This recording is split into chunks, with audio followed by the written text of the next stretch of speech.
नमस्कार, मम्मीच्या रेसिपीमध्ये तुमचं स्वागत आहे। आज ना मी ब्रेड पकोडा बनवून दाखवणार आहे नाश्त्यासाठी। चला, ब्रेड पकोडा बनवायला लागणारे साहित्य: ही बटाटे मी स्वच्छ धुवून घेतले आहेत, बेसन पीठ, ब्रेड, कांदा, कोथिंबीर, कढीपत्ता, तेल, हळद, मीठ, जिरा, बारीक करून मिरची घेतली आहे आणि हे अद्रक। चला मग आता आपण रेसिपीला सुरुवात करू। बटाटे उकडून घेऊ। हा मी कुकरमध्ये पाणी ठेवलं आहे बटाटे उकडायला आणि ही बटाटे मी उकडत ठेवते। 2 शिट्ट्या झाल्या का मग काढून घेऊ आपण। 2 शिट्ट्या झालेल्या आहेत बटाटे, आता आपण काढून घेऊ। हे बघा, पाणी काढून घेऊ।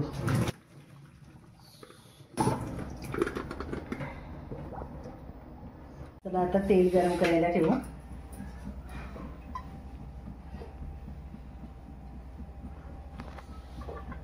तेल गरम झालंय, हा जिरा टाकते मी, हे कढीपत्ता, हा कांदा,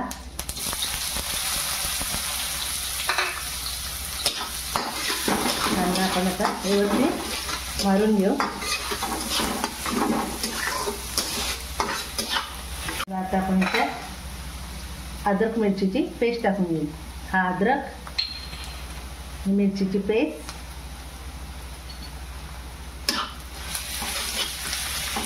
आता चांगलं आपण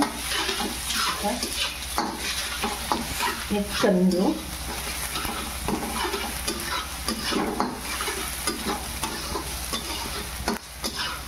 ही ब्रेड पकोड्याची भाजी तयार करायला घेतली। आता याच्यात आपण थोडी हळद टाकू।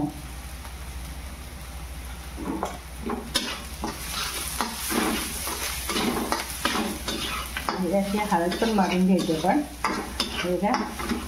आणि याच्यात आता आपल्याला हा बटाटा उकडलेला आहे तो टाकून घ्यायचा।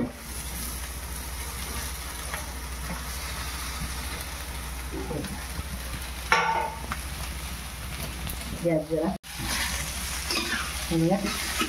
मिक्स करून घेऊ।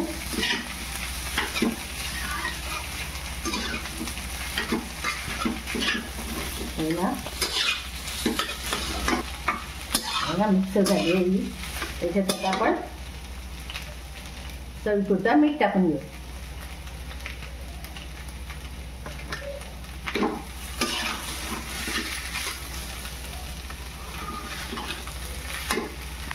आपण याच्यात थोडा पाणी टाकू आणि मॅशरमध्ये ह्याला आता आपण मॅश करून घेऊ। हे असं करून घ्यायचं आहे सगळं मॅशरमध्ये, कारण का ब्रेडला आपली ही भाजी लागली पाहिजे म्हणून आपण ही मॅश करून घेऊ। आपली भाजी मॅश झालेली आहे, तर याच्यात आपण थोडी बारीक कापून घेतलेली कोथिंबीर टाकू आणि ही भाजी थंडी करायला ठेवू।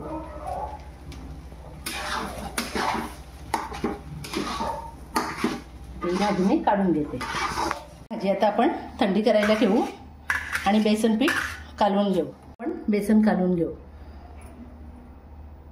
हे बघा, हे बेसन घेतलंय मी। आपण आता चिमूटभर हळद टाकू, चवीपुरता मीठ टाकू, आपण याच्यात कोथिंबीर टाकू आणि हे पाणी घेऊ थोडं थोडं, एकदम नाही टाकायचं, तर थोडं थोडं घेऊन आपल्याला कालवायचं आहे। बेसन पीठ कालवताना आपल्याला जाडी ठेवायचं नाही आणि पातळी करायचं नाही, मीडियम ठेवायचं आहे, म्हणजे आपल्या ब्रेडला बेसन पीठ लागला पाहिजे असं करायचं आहे आपल्याला।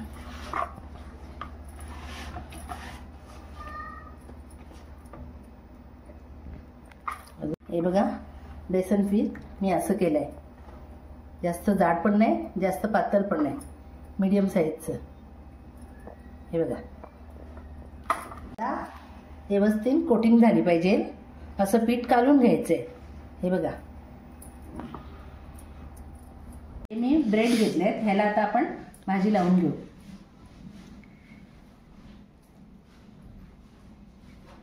हे बघा, अशी व्यवस्थित भाजी लावून घ्यायची आहे.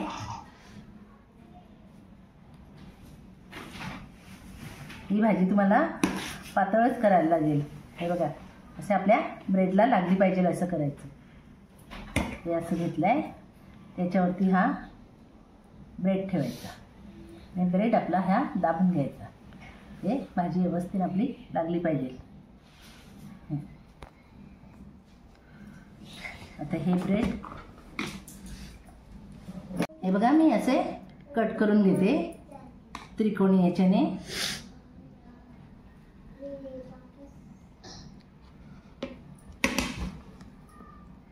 हे असं त्रिकोणी मी केलं आहे. तुम्हाला कुठली साईज पाहिजे तसं तुमच्यावर आहे. कसं अख्खा ठेवायचं असेल तर अख्खा ठेवू शकता, तर असं कटिंग करायचं असेल असं करू शकता, उभी कटिंग करायची असेल तर उभी करू शकता. ब्रेडला भाजी लागेल ना तेवढीच लावायची आहे. जास्त लावली तर आपण कट करायला गेलो ना तर भाजी निघून जाते बाहेर, म्हणून जेवढी लागेल तेवढीच लावायची.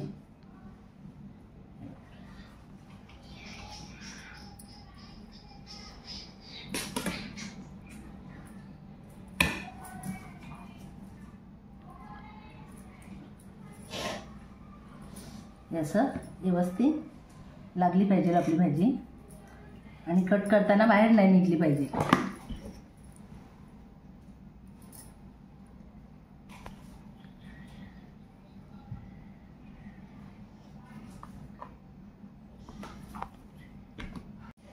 अशा प्रकारे मी सगळ्या ब्रेडला भाजी लावून घेते. सगळे ब्रेड भाजीला लावून झालेले आहेत. चला आता आपण तळायला घेऊ. तळायला तेल गरम करायला ठेवू.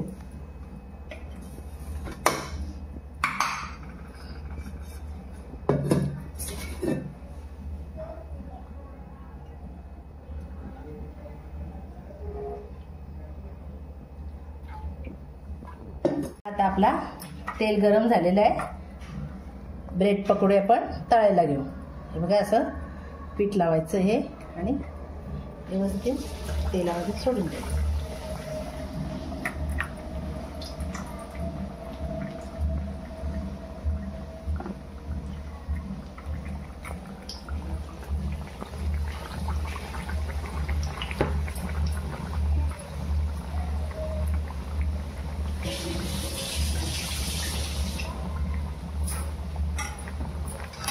एक साईडने झालंय तर दुसऱ्या साईडने आपण आता ह्याला पलटी करून घेऊ. हे बघा, असं एका साईडने शिजलं तर दुसऱ्या साईडने मग पलटी करायचं. आपले पकोडे झालेले आहेत. आता याला आपण काढायला घेऊ आणि तेल निथल्यासाठी अशा एक झाऱ्यात ठेवून देऊ, जेणेकरून आपला तेल सगळा निघून जाईल. हे बघा, असं ठेवायचं, घ्यायचा आणि व्यवस्थित आपली बेसनाची कोटिंग अशी ही झाली पाहिजे चाऱ्या बाजूनी. तर आपण हे लावून घ्यायचं आणि मगच तेलात टाकून द्यायचं. हे बघा,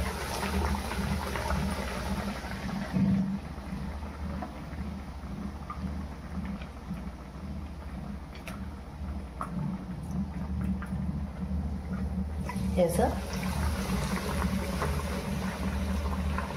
टाकून द्यायचं आणि एका साईडने शिजलं का मगच पलटी करायचं आणि मग दुसऱ्या साईडने पलटी करायचं.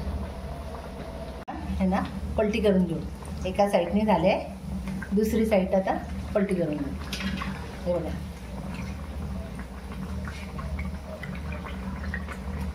दोन मिनिटं फक्त ठेवायचं आणि मग पलटी करायची. आपला तेल निथळला आहे. आता याला आपण टिश्यू पेपरवर काढून घेऊ. हे बघा, हे दुसरे आपले आता झालेले आहेत, ते काढून घेऊ. हे बघा, ह्याचं पण असं तेल निथळायला ठेवायचं आहे. अशाच प्रकारे आपण सगळे ब्रेड पकोडे तळून घेऊ. चला आता आपले ब्रेड पकोडे झालेले आहेत. माझी जर तुम्हाला रेसिपी आवडली असेल तर लाईक करा, शेअर करा आणि कमेंट करायला विसरू नका.